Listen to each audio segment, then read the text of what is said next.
All right, so the mic is working. I am actually recording. Very good. All right. All right. So moving ahead, okay, so last time we talked about screen layout. We also talked about a list picker. Are there any questions about those two topics? The list picker, which is a great way to allow you to select one out of many, many items, because out of the list, you can actually scroll, and it's easy for someone to pick an item and go like, this is what I want. But after you pick an item out of a list picker, the list picker becomes just a button again. So it doesn't take up a lot of screen space unless you need to use it to select something. So that's kind of like a drop-down box. Okay, it's just another name of a drop-down box in app programming.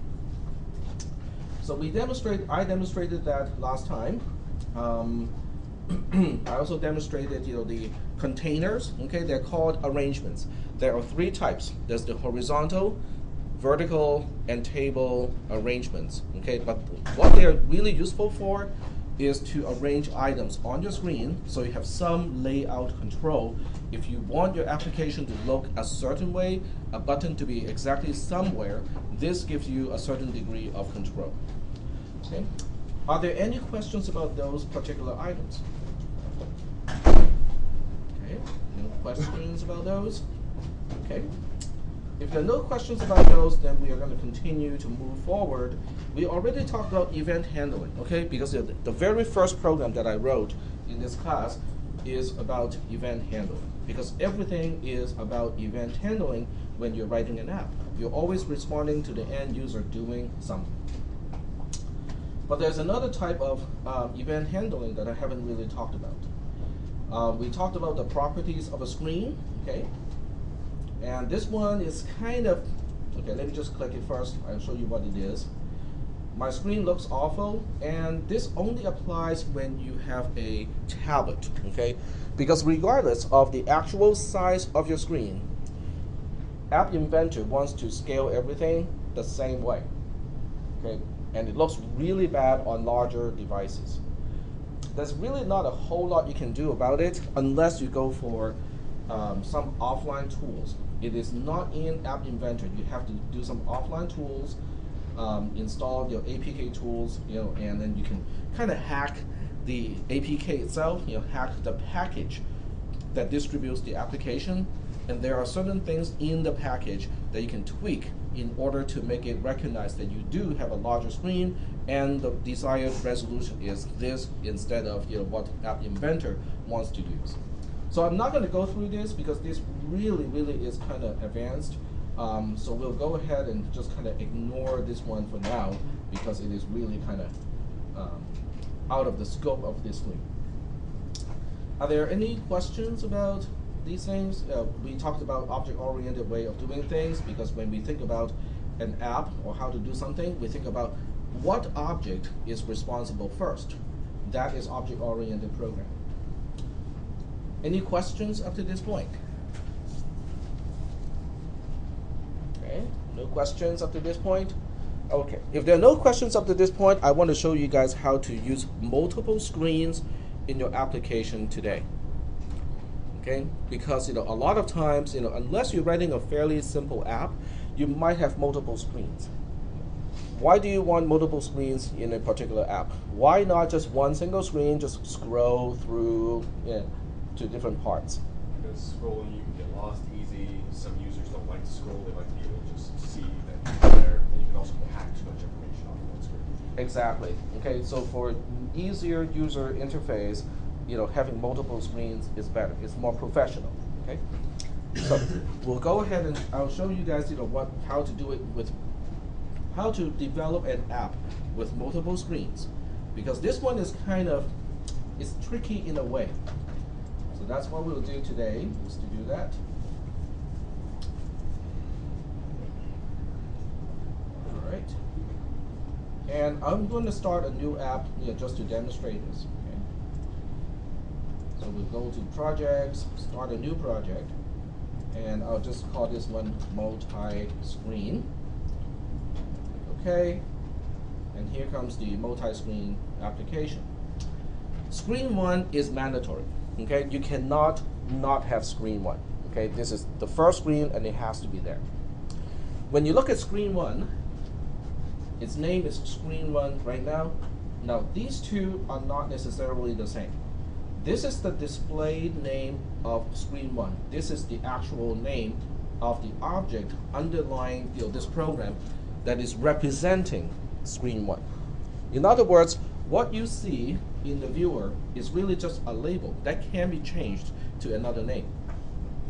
What you see in components is the actual name that you refer to when you write programs, when you write code. That one cannot be changed. Screen 1 has to be screen 1. The other screens can take on any name, but screen 1 has to be screen 1. There's no option here. Okay? You can change this particular one.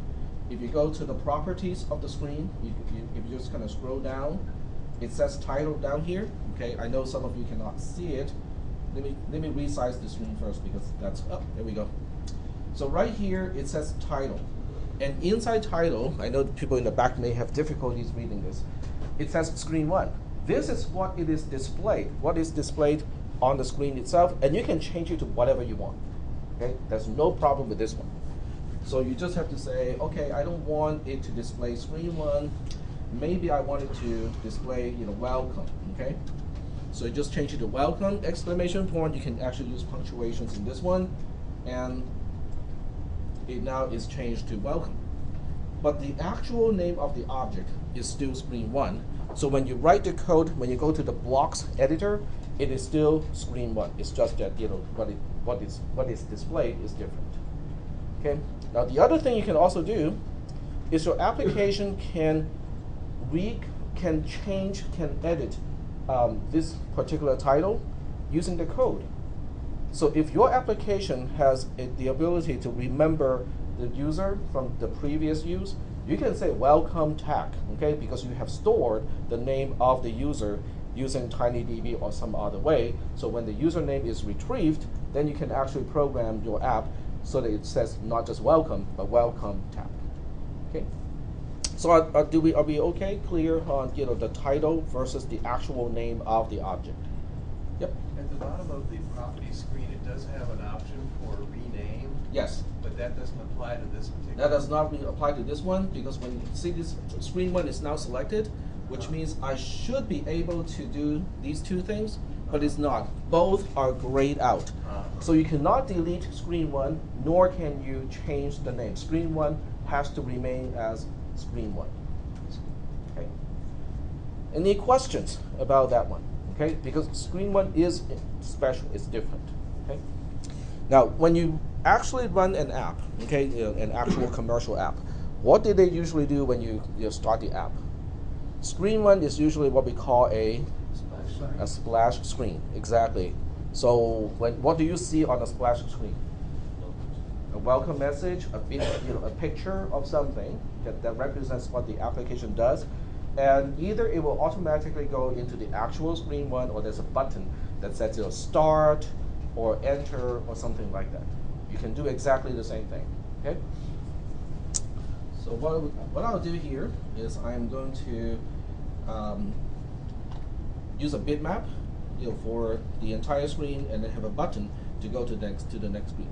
Okay, that's relatively easy to do, and for exercises and homework assignment, this is okay. But if you're publishing something, don't do what I'm gonna do. Okay, which is looking for an image online. Okay, Darth Vader. Images, find one that I want to use. Let's see.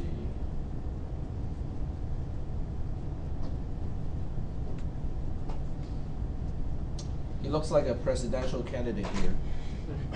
I would totally, vote for him. Sorry. Yeah, that's a good one. I like it. Okay, so let's say I want this to be my splash screen image. Okay. Vader 2020. You can just copy that image, and then well, there are several ways to do it. I can just go ahead and save image as, go to a particular folder. I'll just call this Vader.jpg.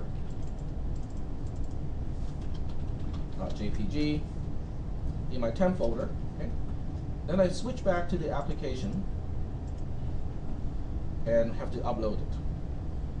This part you should know already, because this is what you need to do for the Hello Perl program. Okay, it's just that where do you find those images? Okay, there are several programs that I can recommend if you want to draw or paint your own images. So you just say upload file, go to the folder where I saved the image, click it, click open. Okay, now it is being uploaded. Once a JPEG is uploaded, it becomes a media resource available to the application. It's not only used in this case. I can use it for other purposes, but right now I'm only going to use it in the splash screen. But that's not the only thing you can do with it. So I go to the splash screen here, and I want to fill up this entire screen with the picture of Darth Vader. How do you think I should do? If you just look at the screen right now, I know it's kind of hard to read the individual items under the properties, but there's one that is, hey, that may be just exactly what I want to do. Image, yep, background image, okay? So if you do it inside the background image, then it becomes the actual background image of your screen 1 of your app. So here, just select Vader. It won't look right because it wants to rescale the entire thing. Actually, it does look okay, because the size of the screen kind of matches. Oh, okay.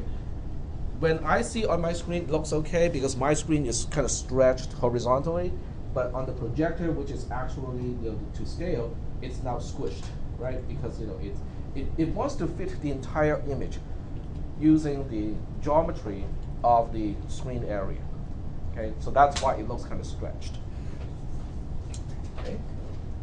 Now I want to put a button on this thing, okay? So the question is, what if I want to put a button on top of his thumb? How do you control that? Okay, that's the question. How do you control just that? What do you think?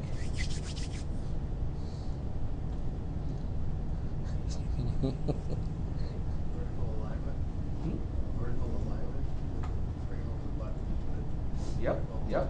That's basically, you need to use an alignment container so that you can position the starting point of the button with precision. Okay, so let's go ahead and try to do that. Okay, so we'll go ahead and go to a layout. Okay, because all the arrangements are in the layout control. I will pull a table arrangement. Okay, because it will give me the most flexibility, and you can see that this is transparent. Okay. In other words, the background shows through the arrangement. Okay, so unless you have something that is opaque in the arrangement, otherwise it shows through. Okay, and I'm going to place a button, right? Because in the end, I really just want a button. Go to user interface, pull a button to about here, okay, and change the button so it doesn't say text for button 1, and we'll just say let's go. Okay. And of course, if you want people to easily see that, you can increase the font size. Change it to maybe 30. Oh, that's too much. Well, okay, let's just go for 30. Okay. And this is not exactly the right place. I don't want to place it exactly there. Okay. So now the question is, how do I make it a little bit to the left, but not entirely? I don't want it all the way to the left, and I want it to be a little bit down as well. Okay, so the question is, how do we accomplish that? Could you put another table arrangement inside that? Well, that's one way to do it, but you can actually control. You can put something into here and force the dimension of that thing. Okay, so we'll get to that. The next thing is, this is what the layout screen is showing you. For the most part, what you see is what you get WYSIWYG, okay? But there's no guarantee that your app will look exactly like that. So it is helpful to run the emulator or just have the app running on the phone just to see, okay, is that what we are seeing? Because now we're trying to line up stuff, right? Okay, so let's go ahead and start up the emulator. So I'm doing this every single class because, you probably have to do the same thing, just not the same way. If you are using the emulator in Windows or Mac OS X, you need a way to start the emulator.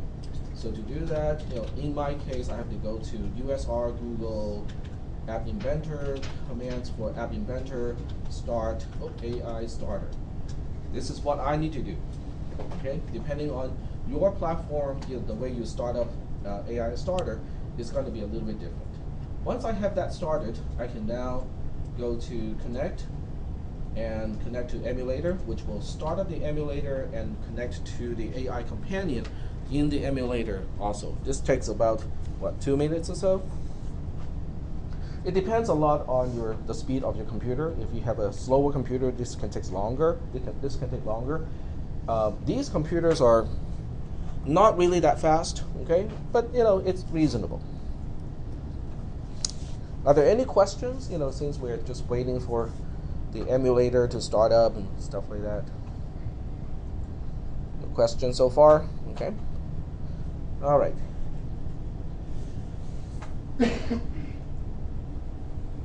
And it will come a time that it is, well, today, okay, in this class, there will come a time when we can no longer use the easy way to debug an application. We'll have to end up doing something on the command line, and you will have to do that also.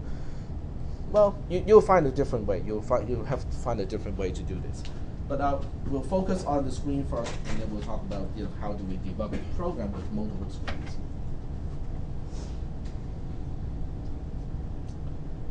All right. So the app is going to run. All right. Oh, it doesn't look right to me, right? Because in the layout screen, the button is further down and more to the right-hand side. But when the app actually runs, that's not what we are seeing. Okay, that's what I was talking about. The WYSIWYG screen is not WYSIWYG. Okay, what you see is what you get, not exactly. So now we need to tweak it. Okay. So when we tweak it, we have to specify something here. In this particular cell, we have to specify something here that has a forced dimension so that it can displace both vertically and horizontally, so the button is going to end up at the right place. Okay, so the next question is, how do we do that? Go to properties, okay? The properties can only help you so much because in this case, properties can only help you with the overall height and the overall width of the container itself. One trick to do this, okay, this is just a trick, okay, is to pick up something, okay? You can pick up an image, you can pick up, something, but you want to pick up something that can be blank. Okay, so I'm just picking up an image here. Seems to make it worse, but watch this. With an image, even without an actual picture in the image, I can specify the height in number of pixels. So I'm just guessing here, okay? So this has to be kind of like an iterative process because I really kind of have to guess, well, okay, it doesn't have to be iterative, but I'm making it iterative right now. So I'm guessing about 40, is okay, height-wise, and I'm guessing that width-wise, which will push the button to the right-hand side, I will guess maybe. Well, let's go for 40 and 40 and see what happens. Okay. So this is forcing the button to be displaced because the image, which actually does nothing, right, is forcing it to go somewhere. We switch back to the emulator, and you can see that, okay, it is sort of working, except, I want to change the height to be a little bit more, and then the width to be less, okay, because I want the button to kind of line up right on top of his thumb, okay? So we can switch height, we can change height to be, see, this is the height we are talking about here, this is the width that we are talking about here. So for height, I think we can add another 40 to it, just about, maybe another 30. And then for width, maybe just 10 is good. Okay, so we'll change the first one to 70. And then change the second one to, what did I say, 10. Okay, click OK. And then go back to the emulator because for something like, perfect. Okay. Is that okay? Yes? I have a question. It's my screen. Oh, okay. Yeah, I can address that maybe during the lab time. Yeah. Okay. Okay. Excellent. Any questions about how to do the splash screen thingy? Yep. And so how would you adjust the background image? What do you mean by adjust? I mean, mine's a horizontal orientation, Okay. and so it's obviously it's all squished. Okay.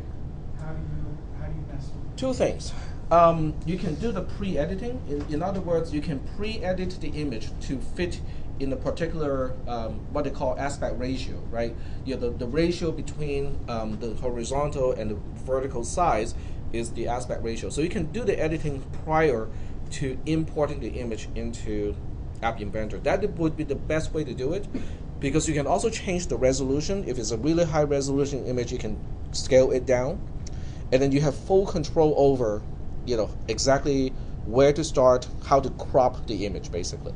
Yes. So does that mean, so if you're testing it on your phone, does that mean it works on someone else's phone? Because of the aspect ratio, yes.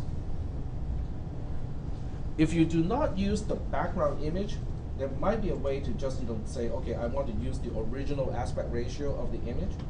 But in this case, I don't think there is a way to do it.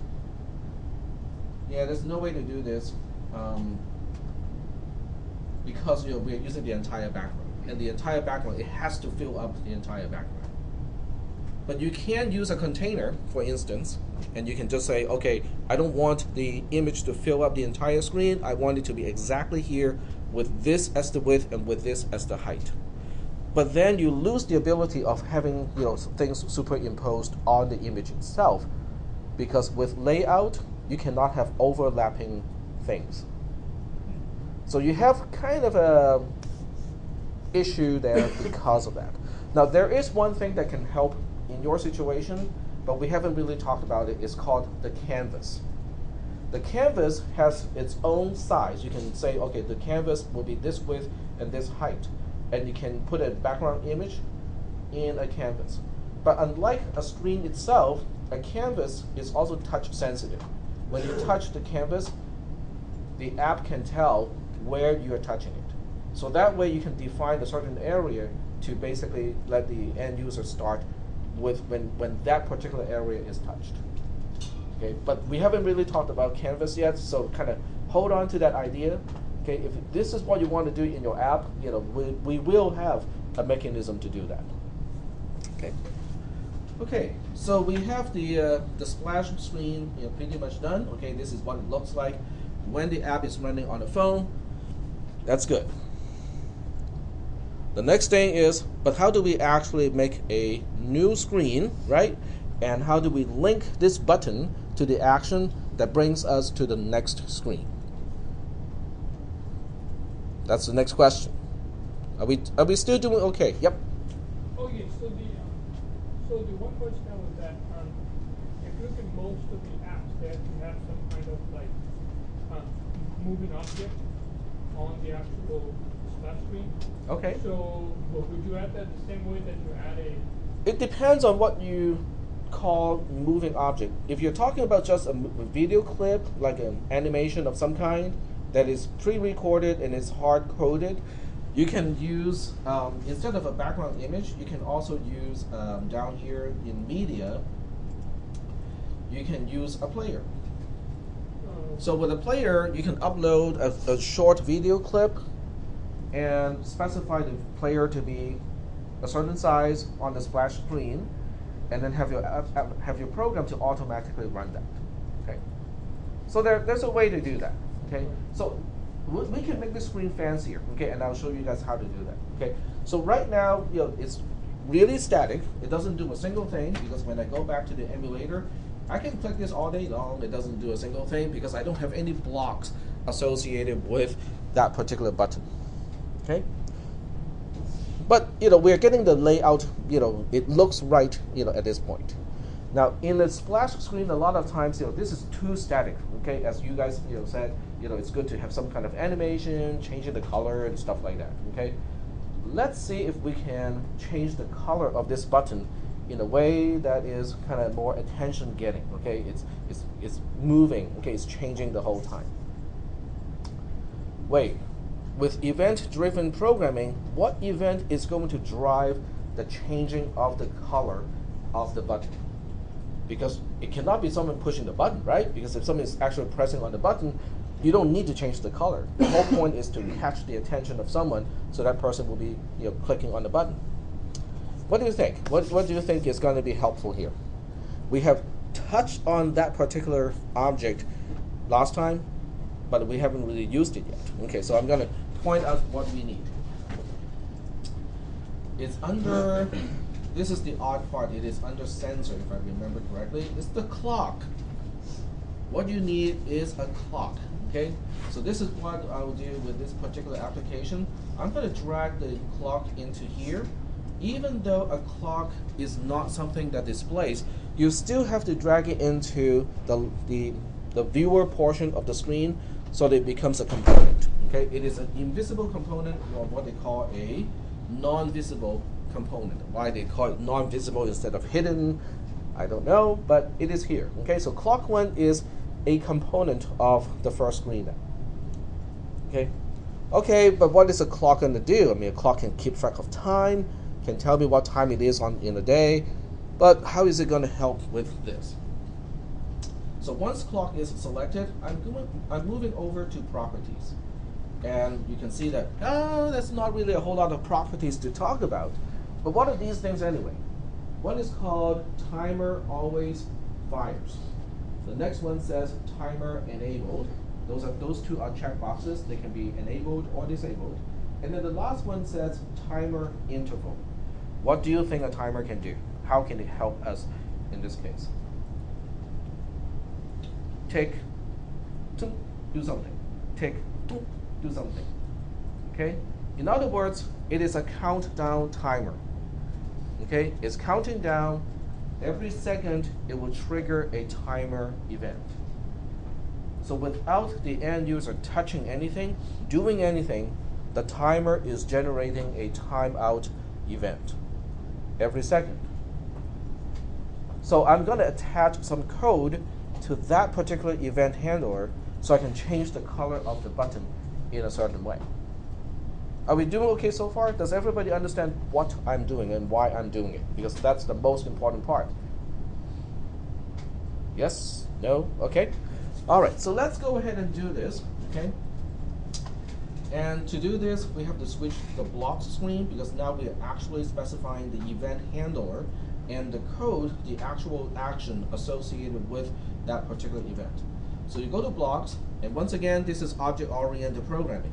In other words, when I talk about object-oriented programming in this class, I'm not just going through a particular slide, talk about some text, and be done with it. I'm just repeating it all over the place, okay? Because every time I do something like this, I point out this is object-oriented programming, because even though we want the event, we have to first think about who generates or what object generates the event.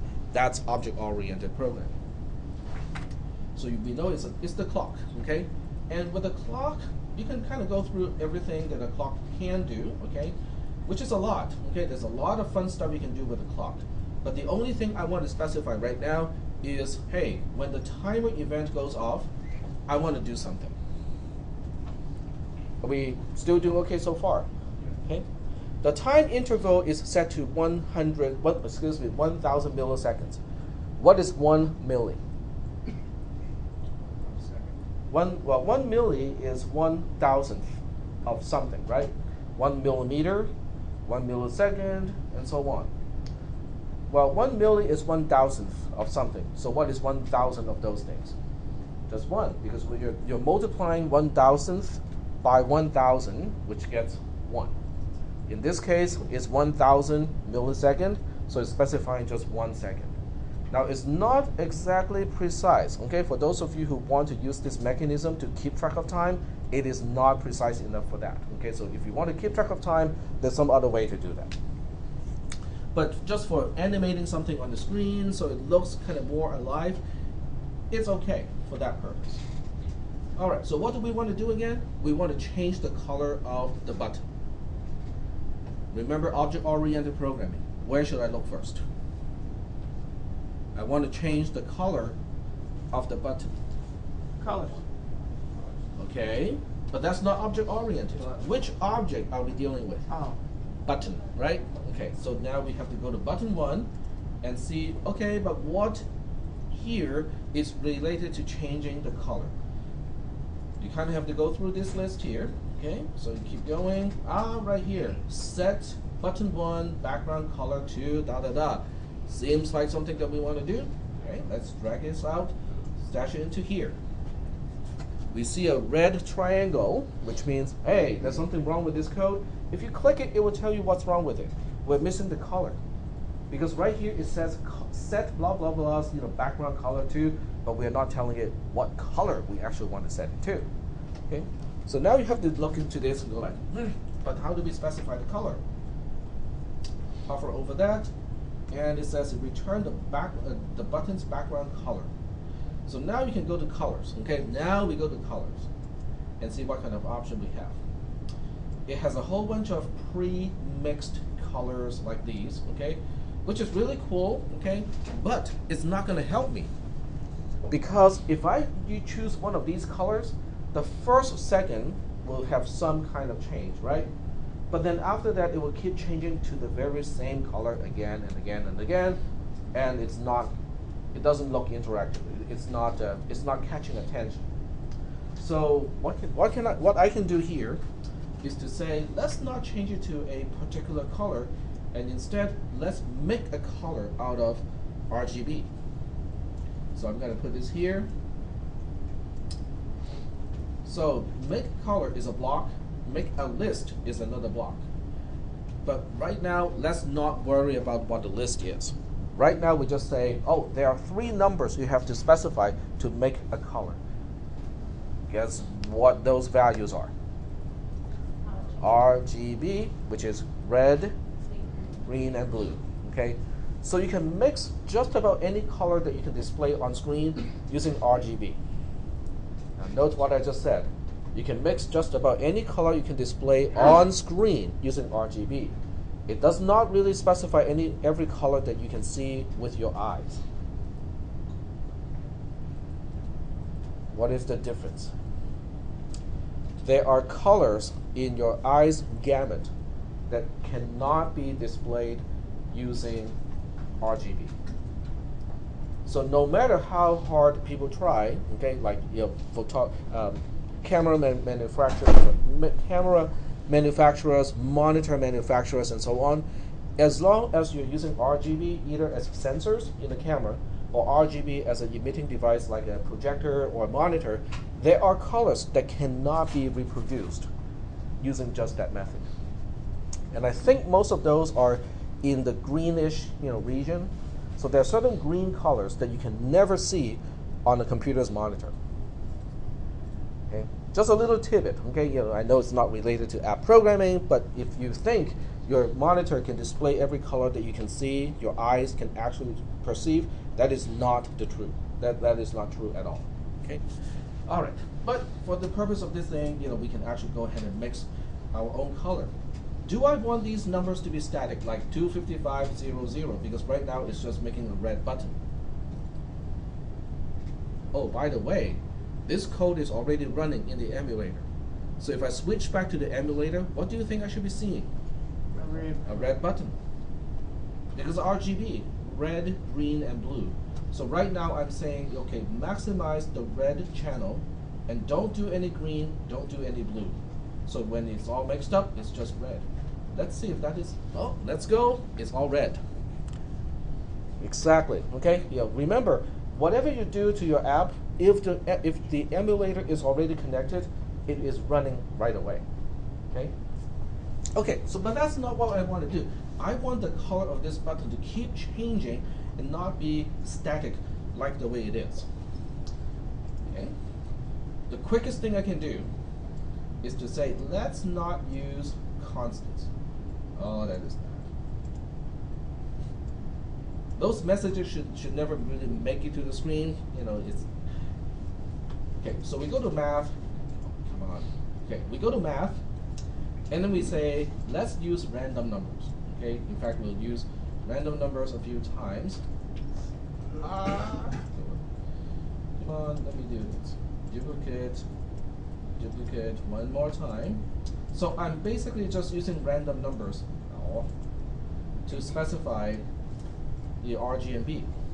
But each color can go from 0, not 1, to a maximum of 255, like that. So now, if I switch back to the emulator, what should I be seeing? Every second, the button changes to some random color that has nothing to do with the previous one.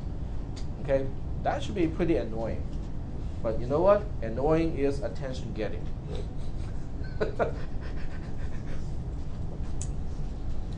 Let's see whether it is what it's doing. Oh, look at that.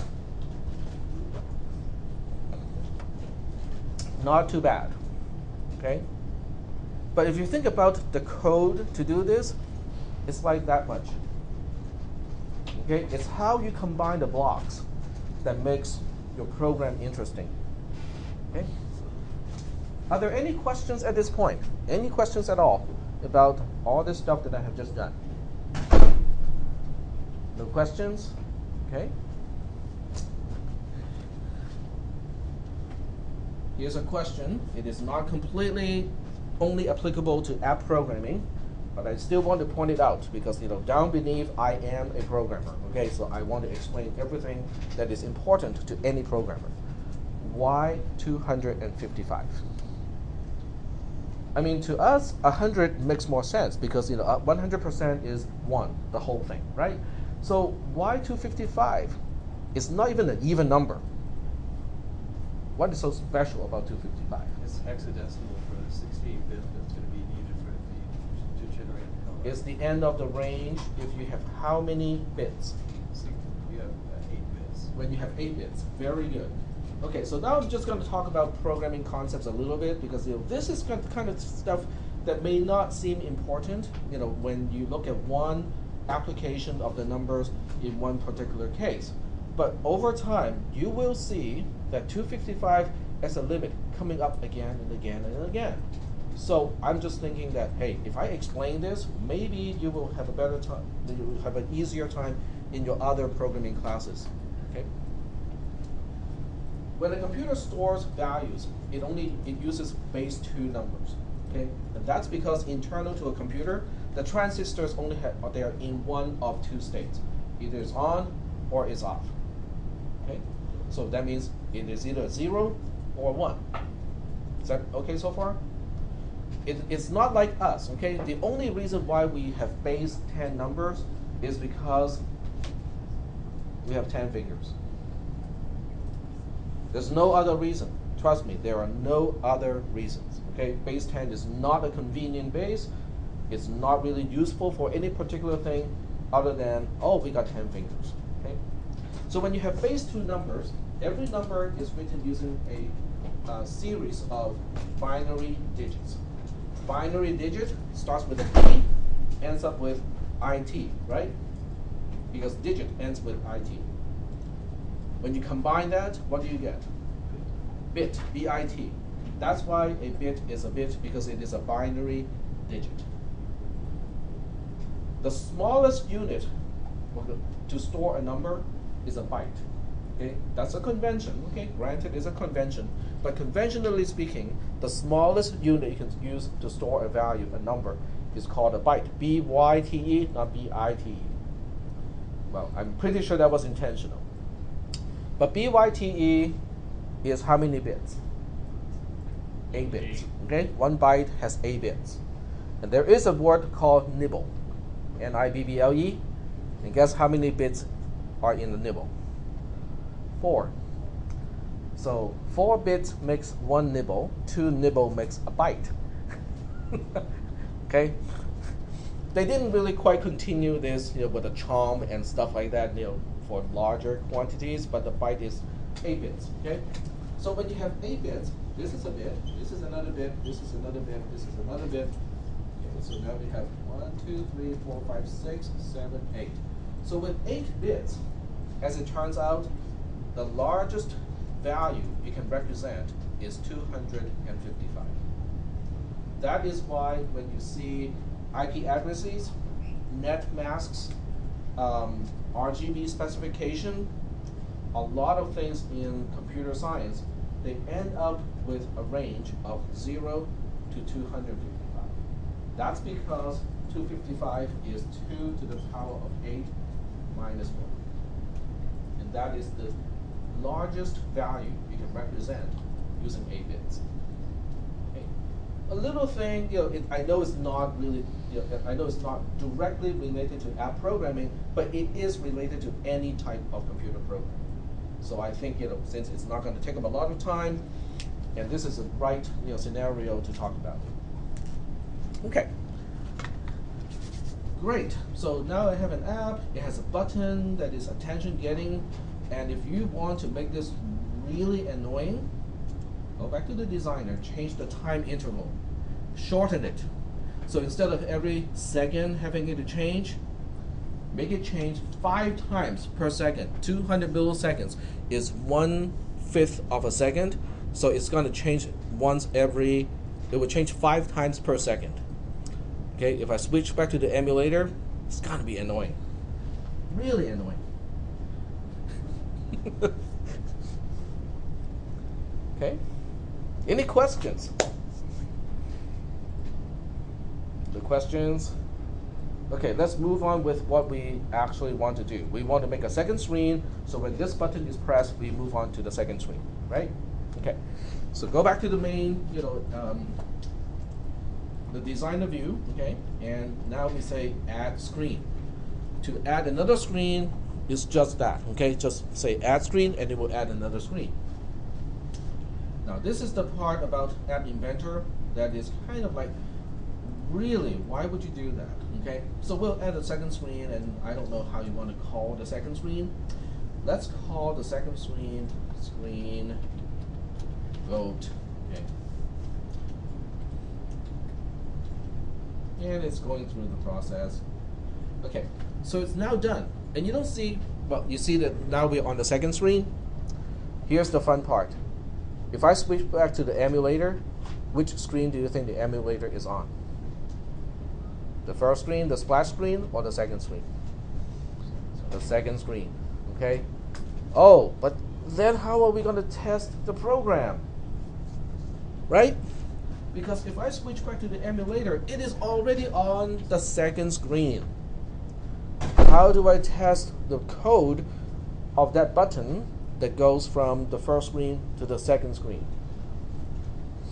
Put something on the second screen and see what changes. Put something on the second screen and see what changes when you click the button. Right, but it's syncing. It's syncing the programming interface. It's syncing App Inventor itself with the emulator. They can switch to screen 1 in the app. Okay.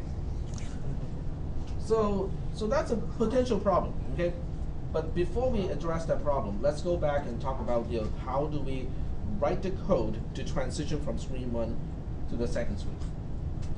Okay, if you want to switch from one screen to the other, in App Inventor, you just click on the drop-down box of all the screens, and you just go back to screen 1.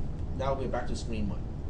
When you go back to the emulator, it is going back to screen 1 as well. Now this is a very important part, because the code associated with screen 1 is different, completely separated from the code for screen 2, or screen vote in this case.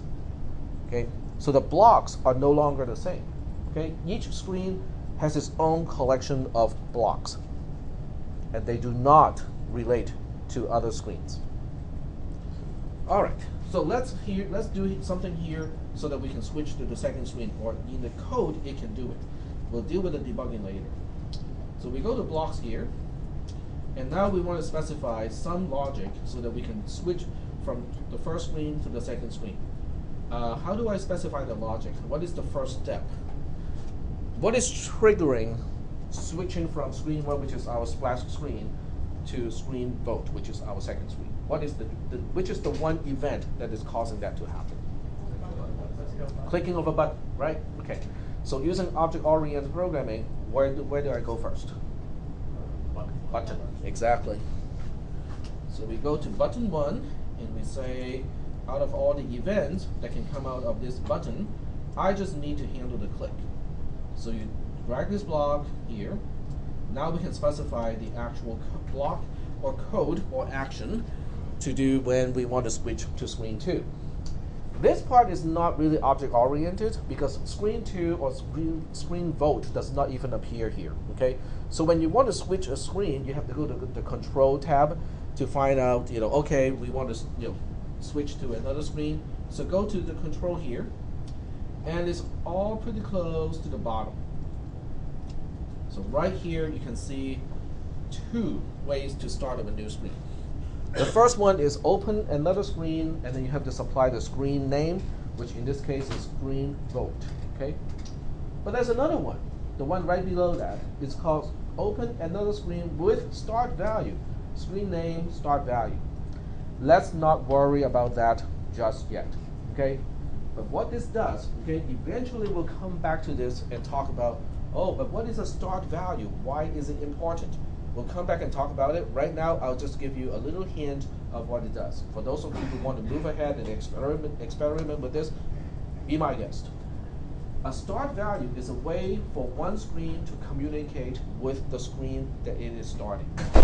So in this case, there is a way to specify certain things from the splash screen so that the screen that we are starting, which is screen vote, can get it. And then screen vote can do something differently depending on the start value.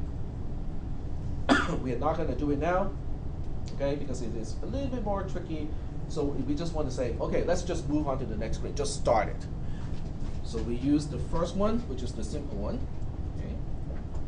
And one other thing you notice about this block that is different from all the other blocks is every other block or most other blocks has this little tab here, which means you can specify another block below, another block below that, and so on. They can stack up. When you look at open another screen, there's no such tab. It is a terminating block. You cannot specify any code, any block after this one. Are we doing okay so far with that concept? Okay, so that's kind of important. In this case, the screen name of the second screen, is called screen vote. Uppercase C, uppercase S, uppercase S and uppercase V, okay? Because it is case sensitive. So we go to text, we go to just a literal string here, and then we specify screen, uppercase C, uppercase S, vote, uppercase V, OTE, like that, okay? So now we have a way to switch in the actual program. And let's try that out in the emulator. Switch back to the emulator like this, and it does move on to the second screen. But what happened to App Inventor? It switches as well. Okay, so it's a two-way street. If you go to App Inventor and say, I want to do something with screen 2, the emulator will do the same thing. It switches to screen 2. But if you run the emulator, click the button to screen 2, App Inventor is going to do exactly the same thing. It is great for debugging, okay, because it syncs with what you are trying to do. But if you want to test the code, this gets into the way. Okay, sometimes it gets into the way, but we are not too worried about that at this point. Okay, so we'll just kind of go like, okay, fine, whatever. We'll deal with that later. Are there any questions at this point about switching from one screen to another in your app? With a normal app, how do I get back to the previous screen? The answer is in the question. Push the back button. Back. Yep, exactly. Use the back button. So we can try that out. Okay, if you use the back button, it exits the entire application. The reason why it's doing this is because we are using App AI Companion. So when you use the back button, it is not the back button of the app that you're developing. It is the back button of AI Companion. But that's not what I want to do in my app. I want the back button to do something else. Another problem with debugging multi-screen applications. But multi-screen applications is probably what you want to do. Okay, you cannot just say I'm not going to write another multi-screen application because I cannot debug it using the more conventional way. So what I'll do next is to show you guys how to debug a multi-screen application. Okay, the steps can be a little bit different depending on what you're doing. Using the emulator, using Linux, this is how I do it. You can probably use the same approach. If you're using the emulator, you can use the same approach in Windows and Mac OS 10. Okay, it's just that the way you do it is going to be slightly different. Okay, so the first thing I do is to go back to App Inventor and say, okay, this is not how I'm going to write my apps anymore. Go to Connect, just say Reset Connection, which will end up killing the emulator. The emulator is now gone. It's no longer running. But if the emulator is not running anymore, how do I debug the application? I cannot. What we need to do now is to start the emulator separately. It is no longer linked to App Inventor. Okay, I'm going to run the emulator, quote unquote, stand alone. Okay, so we'll go ahead and do this. And before I forget, because I tend to, I'm just going to pass the row sheet around. And we'll go ahead and start with this side. So make sure that the row sheet does get to you, because that's how I can keep track of who's in class and who's not. Are we signing our name? Yeah, just go ahead and sign, put your initial next to an account. That's all we need. Okay, let's go ahead and do this. Okay, first thing, start up the emulator standalone.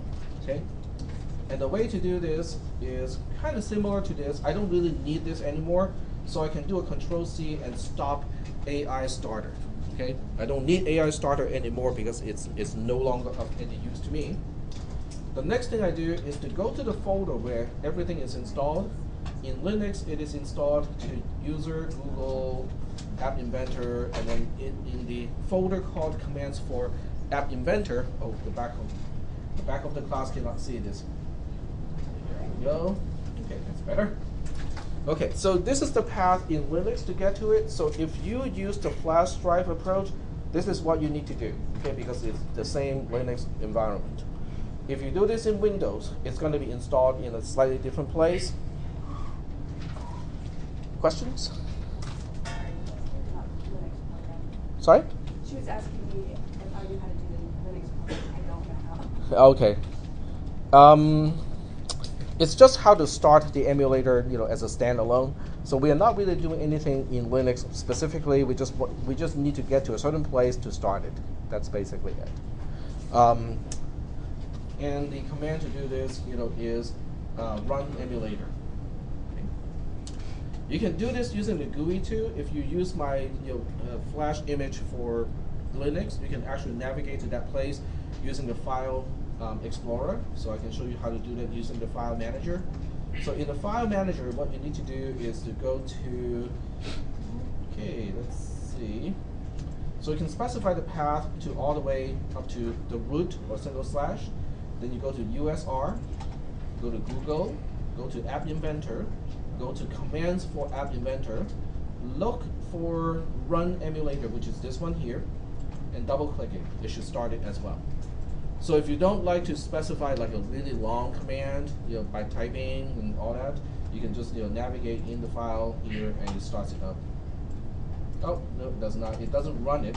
Okay, right click, open with Vim. No, it doesn't want to run it. And sorry, this approach does not work. You really have to use the command line if you're doing it in Linux. So it will basically it just runs the emulator, but this time it's not connected anymore to App Inventor. So let's go ahead and I'll just let this run by itself, and you will see that it doesn't do any connections with App Inventor. So how do we get the app onto the emulator? I have shown you guys once already how to do that. So most of you probably have forgotten how to do it, so we'll just do it again today. And during the lab time, I am going to use the Windows emulator to show you how to do it in Windows. Well, I can actually reboot to Windows 2, but then I cannot record the whole thing. All right, so this is the emulator. It won't go any further than this because it is not connected to App Inventor anymore. No one is going to tell it to run AI Companion, nor do I want it to run AI Companion. Because this time, I want to install the app just like a normal installation and run the app as a normal application. Are we doing okay so far, concept-wise, of what we are doing and why we are doing it? Is that okay? All right. Okay. So if this is okay, then we switch back to App Inventor. and go like, well, what is the whole point of getting back to here? Because it's no longer connected to the emulator. Well, there are still things that we can do. Go to build, and this time I'm going to say, build app and save the APK file to my computer. Okay? And if you're doing this on your actual cell phone, you can probably do the QR code, because you can actually download it through the QR code. But since I'm doing this through the emulator, and the emulator has no way to see the QR code that appears on this screen, the second option is my only option. Okay? So click on the second option, and what it does is it will turn your App Inventor application into an APK file. APK stands for Android Package. Okay, so it's an Android package file which contains everything that you need to install an app. When you download something from Google Play Store, you are actually downloading an APK file. And the APK file gets installed on the Android device. So that's basically what we are doing here. The APK file is now available. I don't open it because there's no need to open the file. The only thing you have to do is to remember where you saved the file. And by default, it is in the downloads folder of your home folder. Okay, so now I switch back to the command line. Well, I just pick one. Okay. So do an ls in Linux is ls, but in other operating systems, you can do all this using a file explorer thing. Okay, so you don't have to do it this way. And in here, the file, what's the name of the program? Multi-thing. Okay, there we go. So let me scroll this up a little bit so people in the back can see. So now I have located the file, multiscreen.apk. Okay, what do we do with it? Because the file is now sitting on your computer. It doesn't matter what operating system you use. It can be Linux, can be Windows, can be Mac OS X, but none of those operating systems can actually install APK. It can only be installed in Android. Okay? So now we have a disconnect. I have the file, the installation file, sitting on a PC. I want to run it in an emulator. Okay? Or it can be your actual mobile device. Okay? If you have a USB cable, you can actually do it that way too. What is the next step? Does anyone remember from last time? Does anyone remember ABD? Android Development Bridge. Okay, since nobody remember, I'm going to do it really slow, step by step. The first thing I do, at least in Linux, is to do a CD. So this makes everything easier to do. So I'm going to CD or change directory to where App Inventor is located. To be more specific, I also want to get to where commands for App Inventor is located. The way you do this in Windows is about the same, except where it is installed is not going to be the same. It's going to be under C:\program files /App Inventor /commands for App Inventor. I can do that during the lab time, so I can show you guys what you will see in Windows and replicate exactly the same steps. CD is just change directory. It doesn't do a single thing. So in here, you can do an ls. You can see what kind of executable is here. Even though this is in Linux, what you see in Windows and Mac OS X, it's going to be about the same. Okay, it's not going to be that much different, except your may not appear in green. It would just be normal, color. The one thing that I want is ADB. Okay, so the first thing that I have to do in Linux is to run ADB. And I do need the / before the name of the command. If you use Mac OS X, it's probably the same way. In Windows, you do not need to precede the command with anything. You just say ADB, okay? But you want to tell ADB what to do. If you just type ADB and press the Enter key, it doesn't know what you want to do, and it gives you a huge message instead and say, hey, you can do all of these things. Which one do you want to do? Okay, fine. What we want to do, the first thing, is to say start server. Okay? START-SERVER. This is all getting recorded. Okay, so you don't have to, busy, copying all of this stuff here. Focus on the concept. Focus on what we are doing. ADB is a program that has a server mode. In other words, it can respond to multiple clients. Okay, I'm not going to get into server client model and stuff like that. We will just say that this is the first step you need to do. Okay, so I type this, press the enter key. It will spend some time, talk about, the daemon not running yet. It will start it now on a certain port. The daemon has now started successfully. The key is you want to see daemon started successfully. Okay, that's all. That's the first step. You only have to do this once. Every time you start up your emulator, you only have to do this. You have to do this exactly once. The second thing that I do is to check to make sure that my emulator is in fact detected and being used. So you run ADB again, but this time you tell it to show you all the devices that is connected to ADB. Press the enter key. I see one device connected. The name of the device that is connected is emulator 5554, and it is quote unquote just a device. It's generic.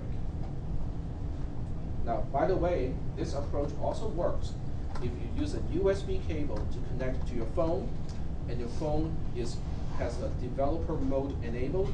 This will work as well. You won't see emulator 5554.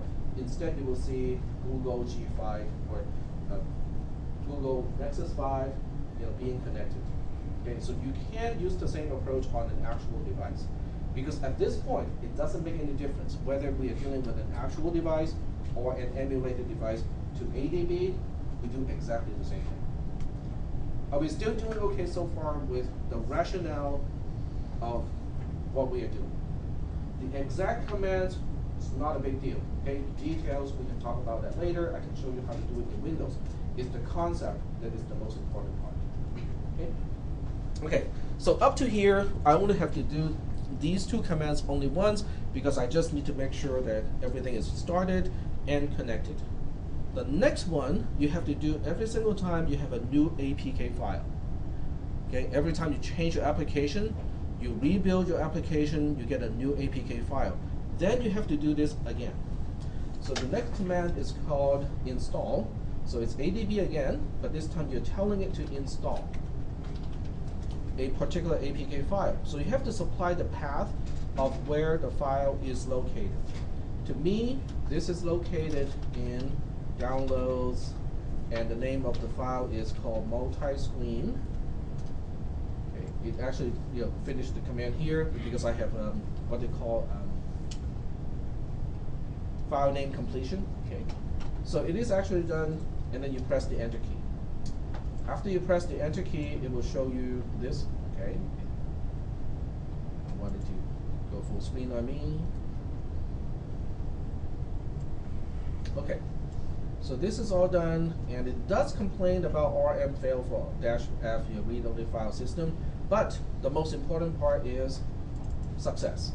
Okay, it is now installed, just like any app. So I switch back to the emulator, and I do this is, by the way, this is the really early Android. No Android phone looked like this anymore. Okay, it's just the old phone that will look like this. You drag this bar to open up the home screen, and then you log into your tray. Then we should see a multi-screen application, which is this one here.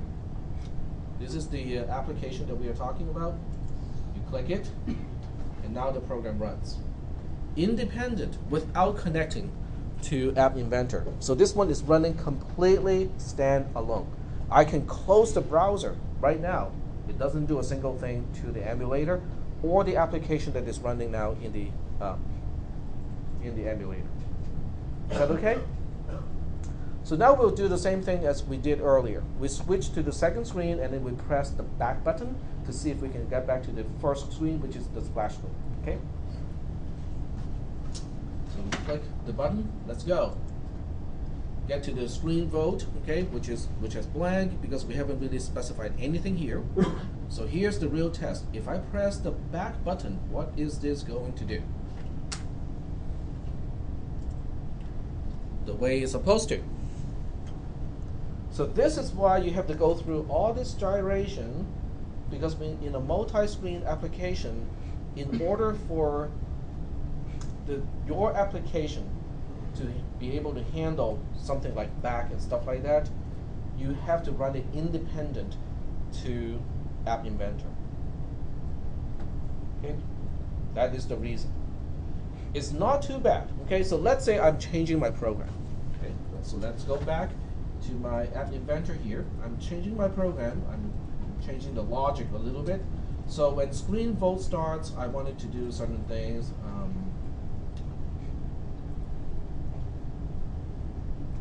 Let's see here.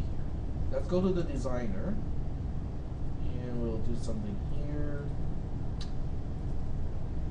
I know what. We'll just put a label here, which has a default text in here. I switch back to blocks, and basically say when this screen starts, I want to do something. So when this screen is initialized, when it is started, I want label 1 to change the text to something. Okay. And go to text here, go up here, join the dark side. Okay, yeah, we got to be consistent, right? Yeah. That's it. The application is not updated because remember, there's no link between App Inventor and the emulator anymore. So you can make all the changes you want in App Inventor. It doesn't change what you're running in the emulator because there's a disconnect. Okay. So what you need to do is to go back to App Inventor and say, okay, I'm at a point to debug this program. Go to build again, go to build app, save APK to my computer. Go through all this gyration, give you a file to download in the end. How long it takes depends on how big your application is and how many other people are using App Inventor at a time. It's almost there.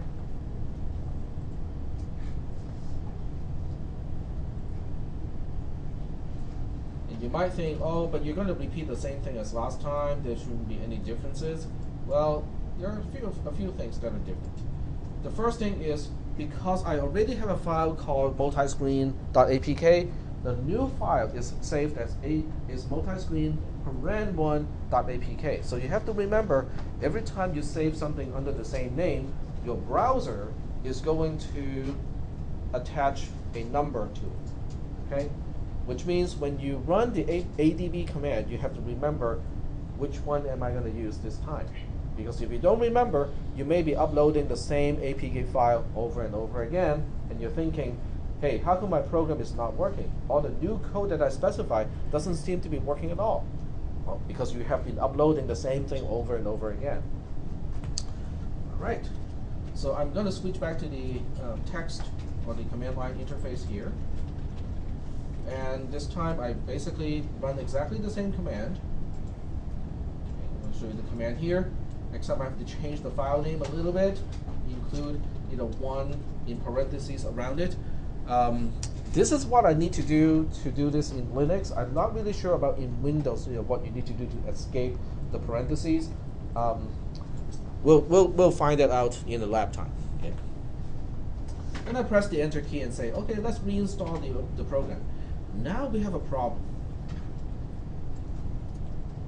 It fails, and oh, yeah, I just lost track of. I just lost that particular tab. That's okay. I'm going to use another text box to do this. Okay, let's pick this one. Go to the same folder. CD to USR Google App Inventor. Commands for App Inventor /adb install in my downloads folder. This is multiscreen 1.apk. Okay, so I'm going to run this again because we want to read the message. The last message is not the issue. Okay, RM failed for dash F, it's 1. That's not an issue. The one before that says install failed already exists. That is the problem. Because when you run the command install, it is assuming that no program or no app is already installed at this point. So what you need to do is to specify, hey, but I want to overwrite, I want to update the app that is already installed, because that's your intention. How do we do that? Well, if you run ADB by itself, it gives you a list of things that you can do. So I'm going to dig through this, okay? Because this is something that you probably have to do from time to time, is not remembering exactly how to do something. So you basically have to look this up. And right on this screen here explains how to get around that problem. What do you think? Replace existing application. Huh? Replace existing application. And the command should now read as -R. adb install -r and then the file name. Okay? So this will inform ADB and say, hey, if the app is already here, it's okay. The intention is to replace it. Okay? So I'm just going to use the up arrow to go back to the previous command, except this time, right after install, the word install, I have to specify -r to say, okay, replace it if it is already here. Press the enter key.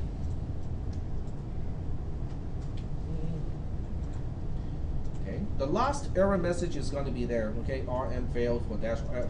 That's going to be there anyway, so don't worry about that one. Go back to the emulator. Okay. Well, the first thing you notice is the program has stopped, because every time you install over an application that is already running, it automatically stops the application itself. Okay. Now we click on multi-screen, because this is supposed to be updated already. Okay, same splash screen. Click let's go. What should I see next?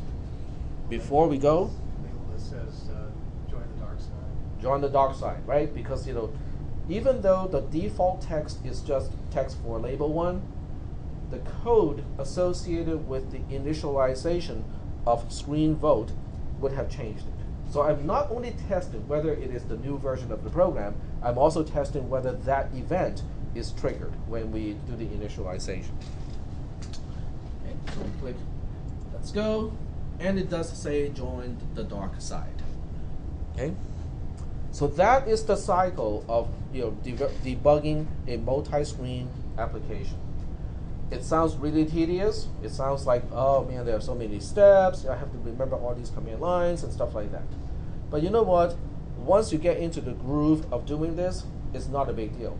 Because every single time you update something, okay, let me just go through the cycle one more time so you can see it's not really that bad, okay? So I'll go through the development cycle again, and let's say I just change this here and say, oh, I don't want to say this anymore. I want to say, Luke, you are my son. Okay. Oh, I'm your father. That's what he said. Luke, I am your father. There we go. Okay. So I want to upload this version of the application again. Once again, go to Build, App, Save to my computer. This is the worst part of the whole cycle, is waiting for App Inventor to get back to you. I think that's the worst part, is waiting. Because I don't do anything. I cannot do anything to speed it up.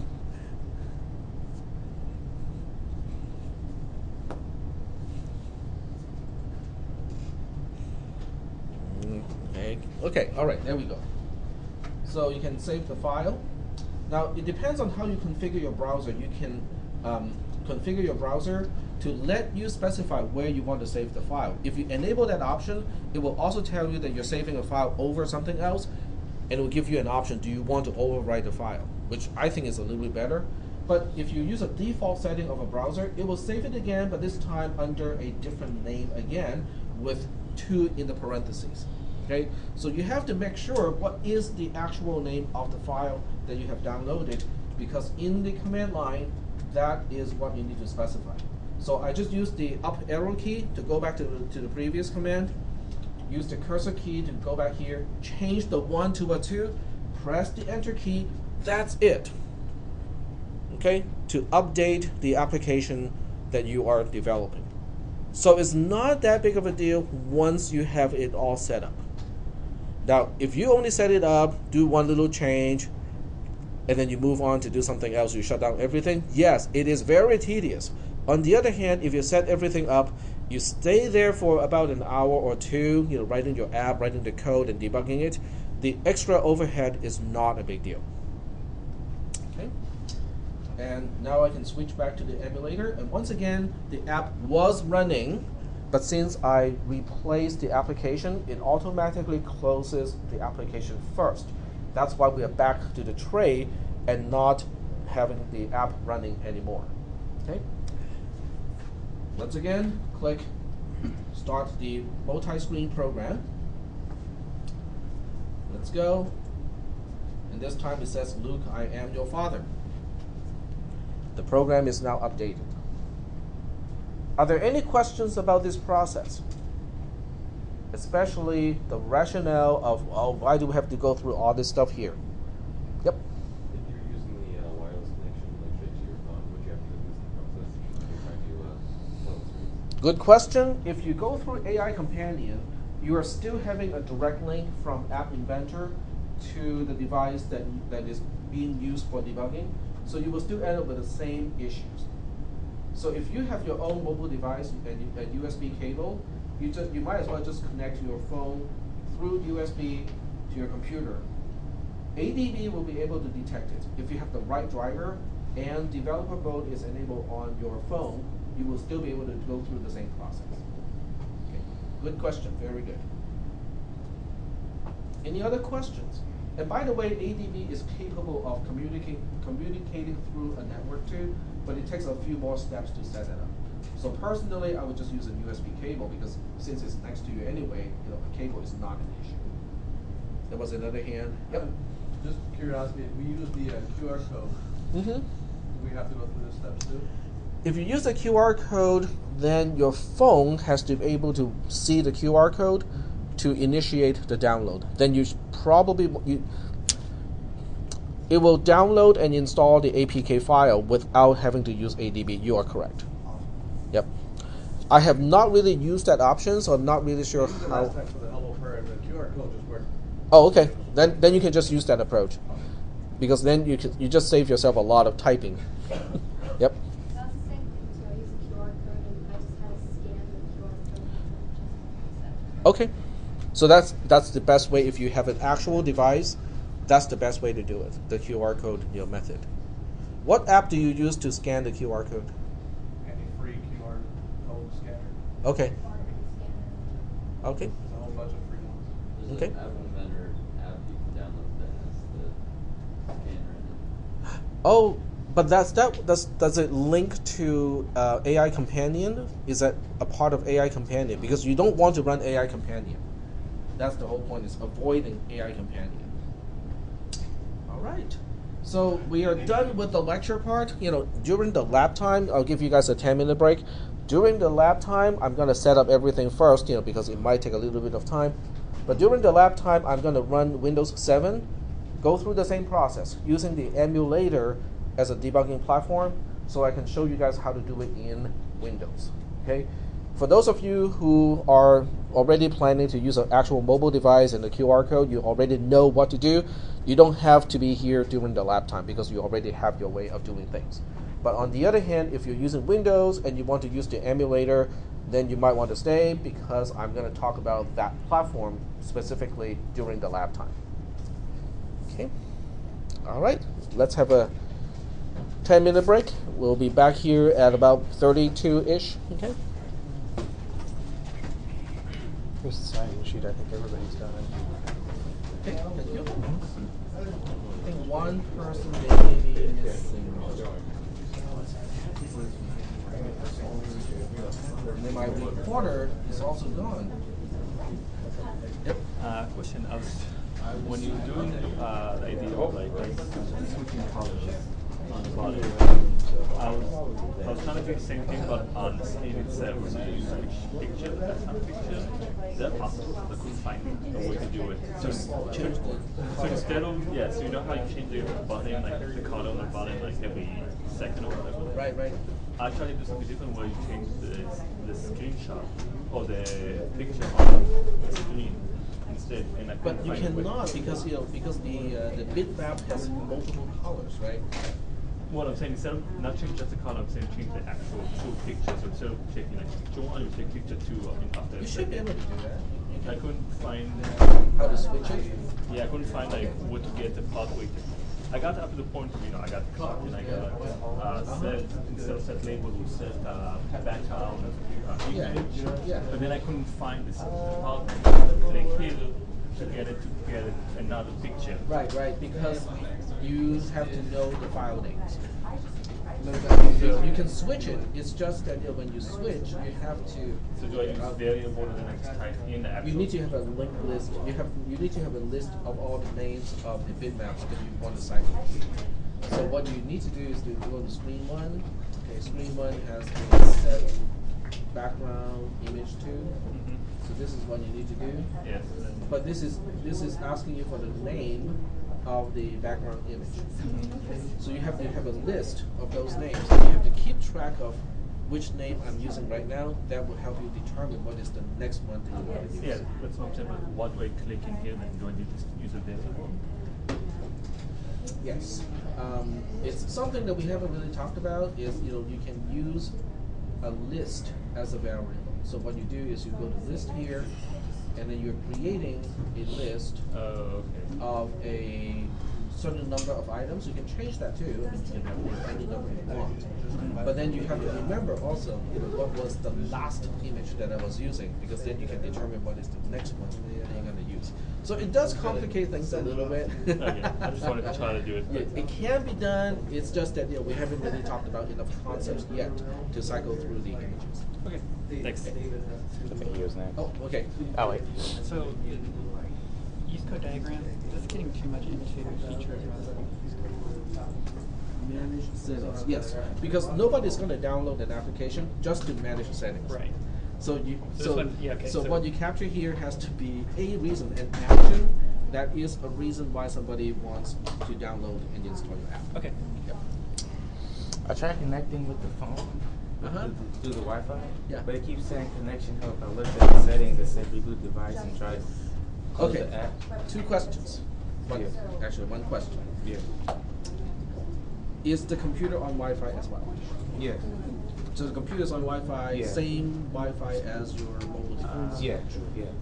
And it cannot connect. Yes, it's connect. It says connection error. Like it reads it and then it just says and it cuts out. Okay, that's because most likely it's because the firewall settings of the Wi-Fi setting here does not allow you to go from one device to the port 80 of another device, which is something that I may be able to fix, but but it depends on our IT people. Right. And our IT people has to actually consult with the district IT people. So I'm not really sure whether they will fix that or not. Right. So you might want to look for an alternative way to do it. I personally would just kind of use this approach here, use the build, but instead use the QR code if you have an actual device. So you just take your computer and the QR code, scan it. See if it works. Yeah, because if you are going to develop a multi-screen program, you cannot really stay with AI Companion anymore. It's a really cool way to get started because it's all connected and everything's interactive. But as soon as you get into multi-screen, it just doesn't work anymore. Okay. So you might as well just kind of start to use this approach. Okay. Yeah. All right. Yeah. Thank you. If you signed in? Yeah. Okay. Yep. Question about like the project. Like, is there anything like an app? You can write a game. Although, with a game, the use cases will be kind of limited, right? Play. What kind of a game are you thinking about? Oh, it's just like a simple little game. I don't know, robot game, like these copies to like just stuff. You can do that. I mean, once we get to Canvas, okay, we will be able to do a lot of animation and and stuff. You can even animate the cogs too, so it's not static anymore. They kind of move all over the place by themselves, and then so your robot, you actually have to kind of predict where the next cog is going to be, and then there will be some cogs that you don't want to collect, you want to avoid. You can do all kinds of fun stuff like that. Yeah. And just double check, like it's 0 to like do the QR smartphone, you don't have to stay. That is correct, because this is going to be about how you connect to the emulator, but in Windows. Yep.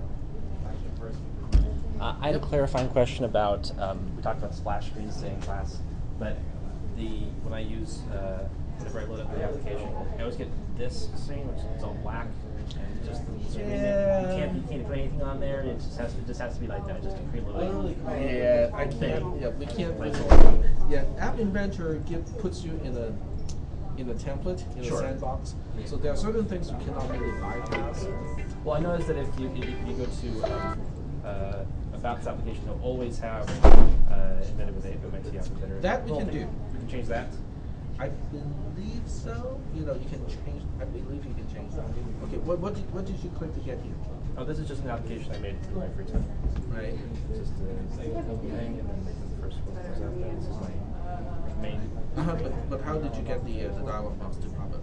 Oh, you go to settings and go to about this application. Yeah, that part you may not be able to bypass. That's just an example of stuff that is just hard coded and like you can't rename screen one. Just stuff that was just a bug that they're not going to be able to fix. Well, the only way to change that is you have to get APK tool and you start to tweak the stuff inside the.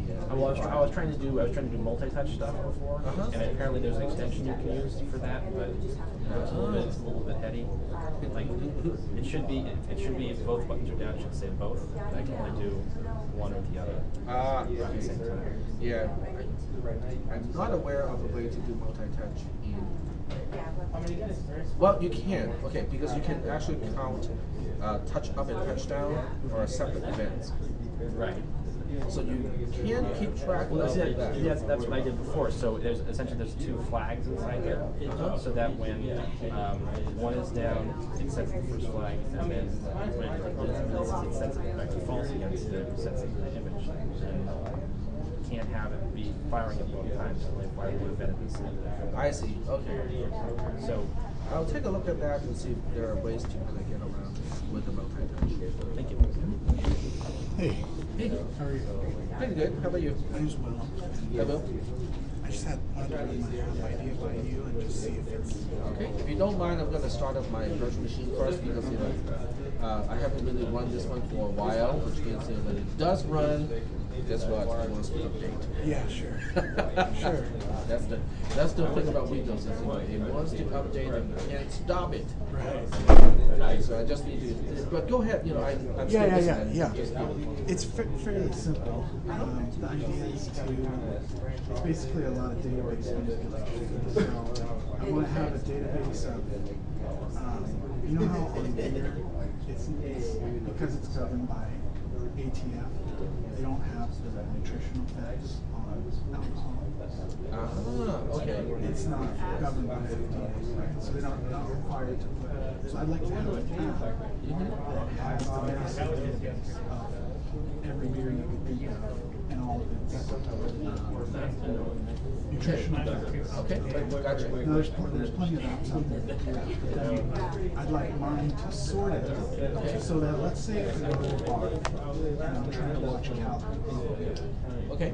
But I want the highest alcohol by volume, percent alcohol versus calories. Right? So I want to get hammered without gaining. Right? Okay. So that would be one button. Right? Yeah. And then another option is like, let's say I want the highest alcohol content with the lowest price. Okay. I don't care about calories. You see what I'm saying? So Yeah. There's a lot of. Do you think that would be within the range of what we're doing in this class? Okay, there are many ways to do this. The first, but there are also a few challenges. The first challenge is where do you keep the database of the beers? Well, you can do it online. Yeah. Because what you can do is you can have a website, and you can use apps.losreals.edu. Google Sites is actually available now. So what you can do is to create just a list of the beers and the various attributes, and but you kind of have to do it in a JSON, in a JSON format, because that makes it easy to import back into the app. So you maintain the database separately. It is not built into the app itself. App Inventor does give you the web component, which allows you to send HTTP requests, get something back in. So if what you're getting back is in JSON format, web also has a way to decode it. So you get the structure of the information back the way it's supposed to. Yeah. Okay. Once you have that, then you can do sorting inside your app itself. You can do searching within your app itself. Okay. And you can include, like pictures, but the pictures won't be actual pictures because it takes too long to download all the pictures. Instead, the pictures can be URLs. Okay. So the images are actually stored on the website. Okay. But you know the URL inside your app, then you can just use the URL, download the picture when it is needed, and then display that. Okay. So you can say, okay, you'll give me the best beer in this scenario. I just need to knock myself out without sort by calories, sort by alcohol content. Right, etc. right. Or you can say, I want the most expensive beer. Exactly. I want the most good I want in to front have of my price. new girlfriend. Sort by any attribute. Yeah. I want to have like some presets, and then a custom search at the bottom. Yep. So you can click a button. It shows you right now, according to the database online, which can be maintained by you or somebody else. This is the best choice given your criteria. Then you can pull the URL out of the entry, go to the web, download that image. Then you can actually show what it looks like, like the beer bottle, container, whatever. So that way you can actually have a picture of that. Okay. I can see that. So that's within the scope of what we're doing in this class? Yeah, I would say so. Okay. Yep. With a few modifications maybe. And then I was also thinking it would be neat to, allow users to enter their own data if they have like a homebrew or if they now that gets a little bit. Because they'd have to be able to access the database. Well, they're just filling data in a form, and then it gets sent to the database and added to the list. But to interact with the database remotely, you need to be able to format the query. But the most difficult part is on the other side, on the server side, you have to write the script to actually process the URL and actually update the database. That is the kind of tricky part. Okay, well then that's just a feature, But you can still do something like that, except it doesn't actually update the remote database. You can use TinyDB to store local information about your own comment on a particular beer. The only thing that is going to be a little bit tricky is each beer now needs an ID, so you can look up in your TinyDB and say, okay, this is what the website has about this particular beer.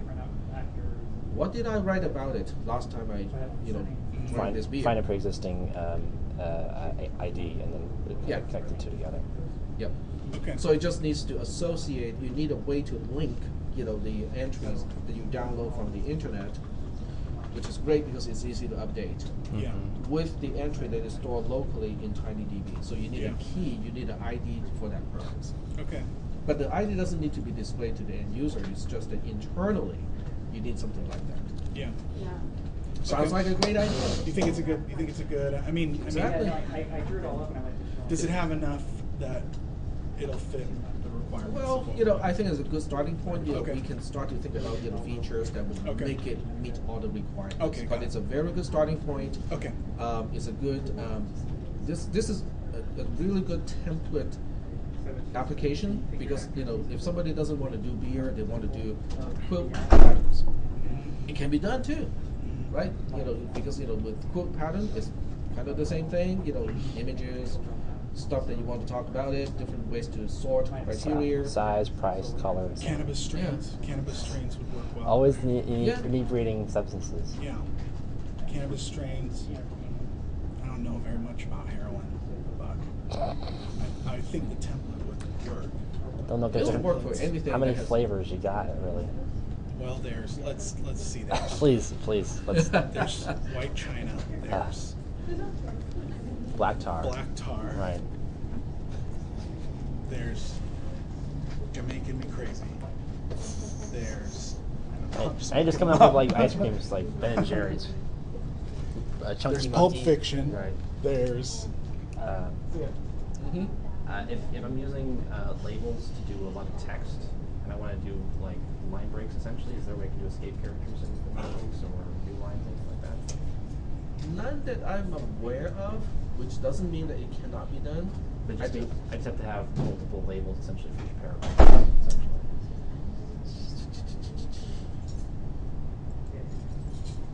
I have to look it up. I do not know of a way to do it right off the bat. Okay.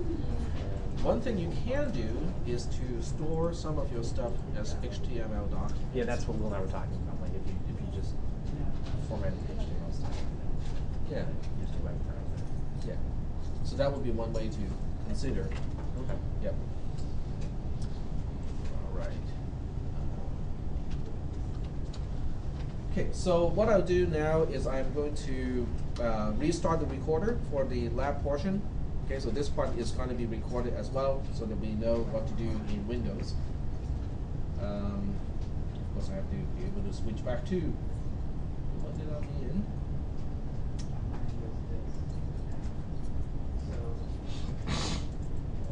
Control.